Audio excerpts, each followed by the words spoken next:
Welcome to ILTV's Israel Daily. I'm Ladarga Veilazi, and coming up in today's newscast. Former U.S. Secretary of State Mike Pompeo says F-35 sale to United Arab Emirates was a critical part of the Abraham Accords. The new Sal 6 warship arrives in Israel and docks at the Haifa port. And finally, Aliyah Super Week sees hundreds immigrating to Israel.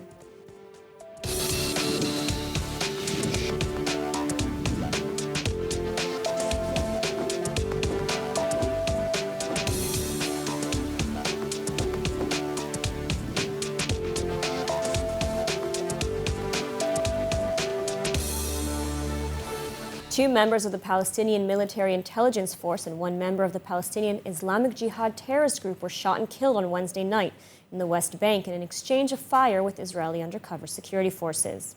According to Palestinian reports, Israeli Border Police's counterterrorism unit, known as Yamam, arrived in Jenin to arrest two wanted Palestinian terror suspects, Jamil al-Amouri and Wissam Abu Zaid. According to an Israeli investigation, the Palestinian officers saw the arrest and opened fire on the Israeli forces, who were undercover, likely not realizing their true identities. In turn, the Israeli forces returned fire, killing the two Palestinian officers and Islamic Jihad terrorist al-Amouri. The two Palestinian officers were identified as Adham Aliwi, aged 23, and Taisir Isaiah, aged 33. The Palestinian Islamic Jihad movement issued a statement on the incident, saying that the group mourns the martyrs of the city of Jenin who confronted the occupation forces. And according to the Palestinian Wafa news agency, the Office of the Palestinian Presidency issued a statement condemning the, quote, dangerous Israeli escalation, end quote. A spokesman for Palestinian President Mahmoud Abbas held the Israeli government responsible and said it will create tensions and lead to a dangerous escalation. Additionally, the news agency said that the general strike will be observed in the northern West Bank out of mourning for the Palestinians who were killed. According to reports, Israel did not coordinate or notify the Palestinian military intelligence of the operation ahead of time. While Israeli security forces regularly conduct operations against Palestinian terrorists in the West Bank, they rarely clash with Palestinian Authority security forces, which conduct regular coordination with Israel. This latest incident is highly unusual and sparks concerns that the incident will not harm continued security cooperation. Israel on Wednesday received the second of 4 new state-of-the-art German-made warships, one of the most advanced corvettes, and aptly named Oz, which in Hebrew means courage.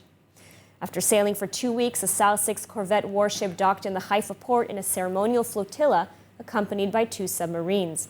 It was welcomed by Israeli Defense Minister Benny Gantz, the commander of the Israeli Navy, as well as dozens of naval officers. The warship is the second to arrive in Israel, the first docking last December, and the additional 2 are set to arrive later this year. This will bring the total number of missile-carrying ships in Israel in the Israeli Navy to 15, with the new arrivals spearheading Israel's maritime endeavors. As such, these high-tech vessels aim to ensure that Israel bolsters its presence at sea, among other missions to protect the offshore natural gas fields near Lebanon and conduct missions in the Red Sea and the Gulf. Former U.S. Secretary of State Mike Pompeo said that the sale of F-35 aircraft to United Arab Emirates was a critical part of the Abraham Accords. Here are the details. Former U.S. Secretary of State Mike Pompeo commented in an interview with Hebrew daily Yediot Achronot, which published select segments of the interview on Thursday morning. His statements directly contradicting the official line that has been pushed to date, that the arms deal was not a major component of the peace deal. Israeli Prime Minister Benjamin Netanyahu has repeatedly framed the deal as the peace for peace arrangement, dismissing the notion that Arab states will only make peace with Israel in exchange for some other benefit. In the interview, Pompeo said that, quote, there was a series of actions that allowed the accords to advance and eventually be signed, including the F-35 deal. He added that the assassination of Iranian General Soleimani was also deeply connected to the Abraham Accords, as it proved to the world that the United States is determined in its battle against Iran. He also noted that the decision to provide the Saudis with assistance in their air defense systems, the decision to move the embassy to Jerusalem, and the decision to declare that not all settlements are illegal played a role in the peace deal. He said all these actions led leaders around the world to conclude that the Trump administration are serious and determined people. But those world leaders, he said, quote, also needed other promises to know that we appreciate them as partners in defense of peace. The agreement to sell the F-35 was critical to that because it proved that we have full faith in them as defense partners. Beyond the technology of the jet, beyond the capabilities it gives the Emiratis, the very sale says that Israelis and Americans believe that the Emirates can share their perception of security, and that is very, very important. In the interview, Pompeo also heavily criticized U.S. President Joe Biden, saying that in the recent conflict with Gaza, President Biden was indeed saying the right words. But he said, quote, "I think that most people who were watching understood that there was really an entirely different message." When asked to elaborate, he replied that at the moment when Biden made supportive comments on Israel, he released money to the Palestinians. Pompeo also added that while Biden uttered the words of support, American representatives were sitting in Vienna and talked, also if indirectly with the Iranians, on how many billions of dollars they will give to those, quote, same scoundrels who are funding Hamas. There are only 4 days to go until the new coalition is set to be sworn in, ending Prime Minister Benjamin Netanyahu's 12-year term. The so-called change government is comprised of numerous parties spanning from Yamina on the right to Meretz and Arab Party Ram on the left. And as such, reports indicate that there are a number of looming issues that are holding up the signing of the coalition agreements. So this begs the question, what are these issues? And will the new coalition be able to overcome their vast differences in ideology? And here to answer these questions and more are Mark Schulman, columnist for Newsweek and editor of HistoryCentral.com, and Michael Kleiner, former Likud member of Knesset and head of the Likud Supreme Court. Welcome. So, only 4 days until the new coalition is set to be sworn in. What are some of the major disagreements we're still seeing that have stalled the signing of the coalition agreements? Mark, I don't think there are any major issues. Go ahead. I don't think there are any major issues. There are minor issues. Everyone's giving a last fetch. Everyone knows that now's the time to come back and say, look what I achieved, what I achieved. Of course, the reality is none of these things really matter because the government doesn't follow. It's a coalition agreements in any case. The last government that ever did that, I don't know, maybe sometime in Ben-Gurion's time, I'm not sure when. So the reality is these are just PR statements by all of these different groups to what they hope to achieve. And sometime tonight, long before the deadline, they'll come to some sort of agreement. I don't see any of these things that are significant enough or sufficient to stop the agreement and the new government from going forward. Michael, would you agree? I believe there are, I believe there are major issues. Mm-hmm. There are major issues separating the parties. Actually, I don't remember in the Israeli history or even in the history of Western democracies, a coalition with such big ideological gaps between parts of a coalition. They try, maybe there are no gaps because they decided there's no way to bridge those gaps as long as they have this magic glue unifying this coalition called Benjamin Netanyahu. But this glue has one problem. The moment this government will be approved, there will be no more glue, and then nothing will keep them together. So actually, this coalition is doomed from the first day because of these big gaps and not minor gaps, like my dear colleague says. I totally disagree. I don't think it's doomed. I think they're going to last at least 2 years, maybe even the full period of time. The reality is there's one major ideological problem between them, and that's the question of what to do about the Palestinians. If President Trump had been the president right now, there would be a push to do certain things. With Biden in the White House, nothing was going to happen in terms of the Palestinian issue, especially with Biden not really wanting to get involved in the peace process, doing only the minimum he can. So the peace process is not going to be something that's going to be on the agenda the next few years, for good or for bad. We can argue about that one way or the other. It's not going to be on the agenda. There are so many things that need to be taken care of in terms of this country that have nothing to do with the ideological gaps that exist between left and right, because I don't think left and right is the right constellation anymore. I think there are so many things in terms of good governance, in terms of planning. This country hasn't had a long-term plan now for many years. There's so many things that have to get done with new cabinet ministers. You know, the old guard, it's time for it to go. Been in power for way too much time in any democracy. It's time for a change in government. That's what's going to happen now. You'll see these people getting to work, dealing with their own ministries. I think they'll do good jobs, bad jobs. It'll be across the spectrum. But the reality is they're going to be concentrating what they can accomplish. They know what divides them.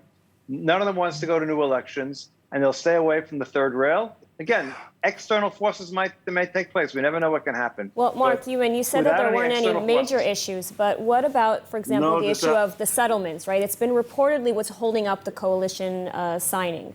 So do you foresee them overcoming this? Yes, it's just Elkin in the last minute trying to score some points with his base. That's all that's taking place right now. There's no major issue. But this is all about. And Michael, I see that you completely disagree. So, Michael, let's hear from you. What are your thoughts on this? But all parties will have to score points for their supporters. Bennett is in an urgent need to prove to the right-wing base of his party that he didn't betray them, that he's fighting for them not lesser than Netanyahu. Merav Michaeli from the Labour Party with Mr. Horowitz from Meretz, which are after so many years in opposition, will be under constant pressure from their supporters to show what they achieve now when they sit in the government. And the papers have to send a new edition every day. And there are columnists and the writers, how long will they wait until they will ask, what did you do, Bennett? What did you do, Michaeli? What did you do, Horowitz? And this is the seeds because of the big distance between the parties. No real compromise is possible. So it can fall on law and order. It can fall on justice, on Supreme Court reform. It can fall on Israeli-Arab relations. By the way, Ram is a right-wing party. It is not a left-wing party.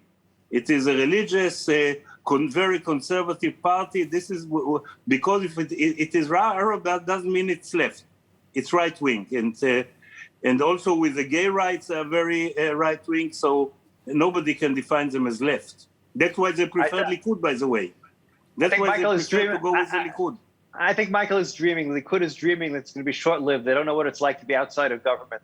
It's time for that. But the reality is, I don't expect the left wing. We should live and see. I don't think the Meretz supporters, the Labour supporters, expect them to do very much on the Palestinian front. They'll be very happy to see Meretz take care of the health ministry, and no question, they'll be happy to see Tamar Zeinberg. So, Mark, you think that this new coalition is going to focus mainly on domestic issues and leave the Palestinian-Israeli issue to the side?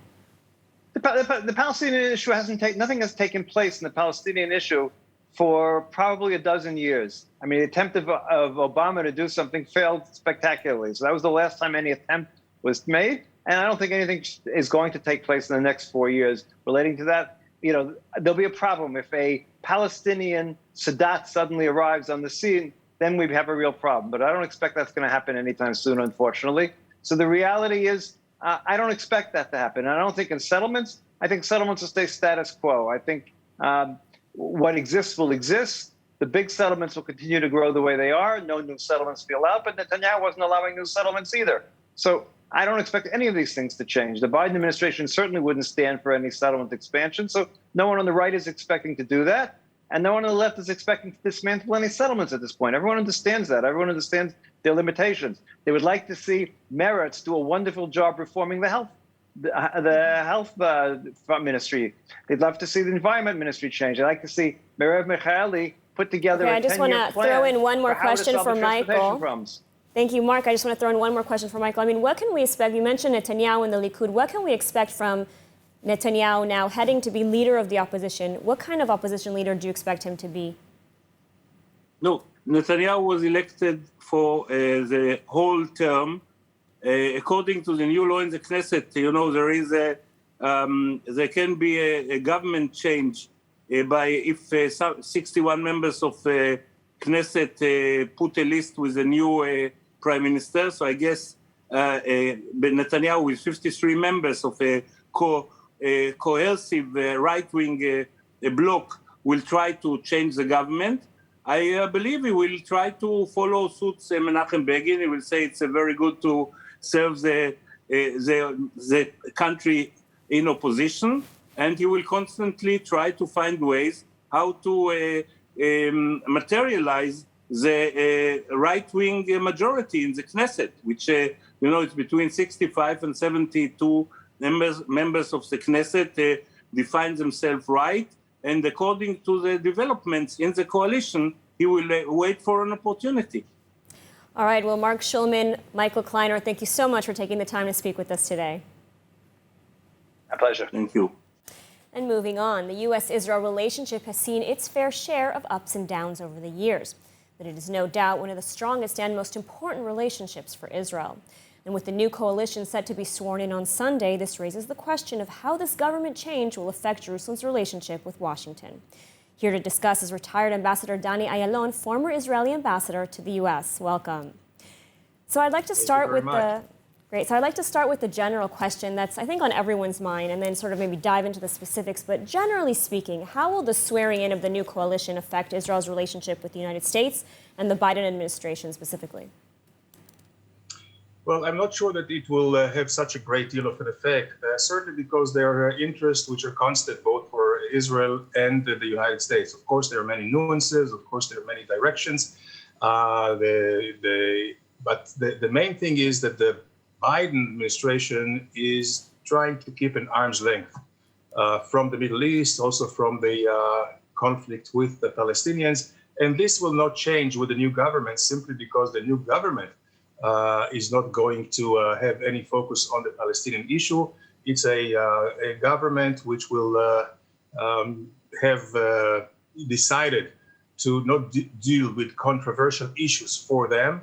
And that includes maybe first and foremost the Palestinian issue. Something that could have some effect is an issue of settlements. But here again, I believe that the status quo will be as such that the policy of intensifying or strengthening the settlements in the major Jewish blocs will continue, but no new settlements. And in such a policy, the Biden administration can tolerate. Jerusalem also may be an issue, but I don't think that Biden is Obama in the sense that here there is a little bit of leeway for the government when it comes to this. And I think that certainly in the next few months, the focus of, let's say, the discussion with Washington will be mostly on Iran, less so on the Palestinians.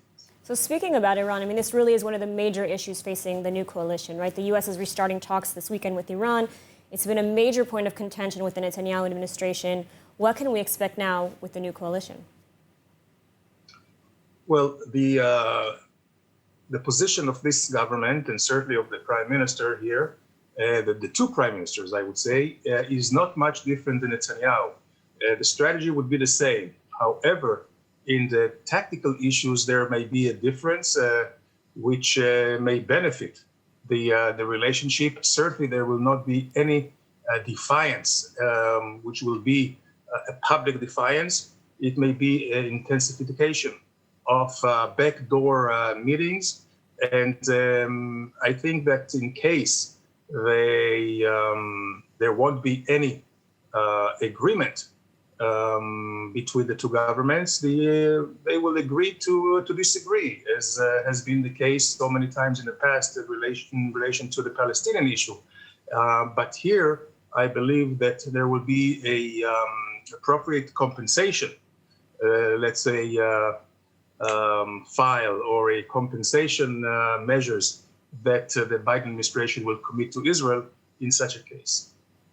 Right, Ambassador Dani Ayalon, thank you so much for taking the time to speak with us today. My pleasure. And in some good news, in what has been hailed an Aliyah Super Week by the Jewish Agency for Israel, 500 new immigrants from over 20 countries arrived in Israel in the span of just 7 days. And the International Christian Embassy Jerusalem, a name you may not be familiar with, but this organization has been assisting the Jewish Agency and Keren HaYesod bringing diaspora Jews to Israel by sponsoring over 600 Aliyah flights since the onset of the coronavirus pandemic. In just this week alone, the organization covered 148 flights. The ICEJ has brought over 760 Jewish immigrants to Israel since February 2020, saying that while many expected the coronavirus to halt Aliyah, Israel was surprisingly experiencing an increase in the desire of Jewish families worldwide to move to the country, a country they say many view as a safer and better positioned for economic recovery. Many of the recent Jewish arrivals hail from countries such as Ethiopia and the former Soviet Union, South and Central America, European countries, Kazakhstan, and more. All this despite the recent flare-up with Hamas. The ICEJ will also subsidize flights for immigrants from India's Bnei Menashe tribe. Over 500 people from India are set to land in Israel, organized by the Jewish Agency and Shavei Israel. Now, Israeli real estate has seen a few contributing factors to trends in the market just 6 months into 2021. Between an exciting coronavirus exit and Israeli-Gaza escalation, there are quite a few things to watch out for. And so here to give us some more insights is Ariel Katz, founder and CEO of Skyview Real Estate. Welcome. Thank you for having me again. Thank you for joining. So, unlike other countries in the world, in Israel, everyone's talking about bomb shelters, right? Especially since the recent escalation with Gaza. Israeli contractors now are required by law to have to build apartments with fortified rooms. Is that correct? Yeah. Yeah, and are all apartments in Israel currently protected? Well, for the first question, the law was changed in 1992, and after the Gulf War, the law requires that every new apartment will, as you said, will have a safety room. Before that, the law required that every building had a safety room in the basement. Mm-hmm. But that was a little problematic because if I live on the high floor and the alarm going on, I have 1 minute to run down to the basement. That's impossible. So they changed the law in 1992. And for your second question, it's like 1 out of every 3 apartments has a safety room. Mm-hmm. That's not enough, and we need to improve that. Absolutely. And I understand that shelters also need to be maintained. So what kind of tips do you have? What should we look for? What do we need to do? When I go to see a flat and there's a safety room, what I would look for is to see that the door of the safety room is the original door. Because it's a heavy door and it's hard to close, people tend to take it out and replace it by a regular door. Mm-hmm. That, of course, doesn't meet the standard. So look that the original door is there. Same thing, I will check the window, that the original window is there. It's a big metal thing. Check that it can move back and forth, because sometimes it gets stuck and you cannot close it, and then you don't have a safety room. Another thing, there's like a big, everybody thinks it's an AC. It's not an AC over there. That's an air filter, okay? So the big hole. Not the hole. Not the hole? No, there's like a big AC, but it's not an AC, it's an air filter. So check that it's there and nobody took it out or damaged it. And the big hole you're talking about, above the door that connects between the apartment and the safety room, there is a hole. In Israel, it's hot and people tend to put air conditioners in the safety room. That's fine, but just check that nobody covered it or damaged that hole. Okay. These are very important tips, especially in Israel. Now, as we approach the middle of 2021, how has the real estate market performed during this period compared to, say, 2020? If we look at the data, I like to look at the data of how much the public took loans from the banks, mortgage loans. And if we took 2020, the corona year, we can see that the public took 78 billion shekels worth of loans from the bank, mortgage loans. That's an increase of 15% to 2019. In 2021, we thought we were going to see a decrease in those numbers. But if we take the data today and analyze it till the end of the year, we can see that the public is going to take around 90 billion shekels worth of mortgage loans. That's another increase of about 15-16%. So market is stable, people are buying, and prices are going up. We can definitely see it. Prices are increasing, that's for sure. Yeah. And we're about to have a new government sworn in, and one of the issues that the previous government had set out to tackle, but so far has been unsuccessful, is dealing with the high real estate prices. Do you think that this new coalition is going to be able to deal with that? I hope so, yeah. I think so. No, but I really do hope so.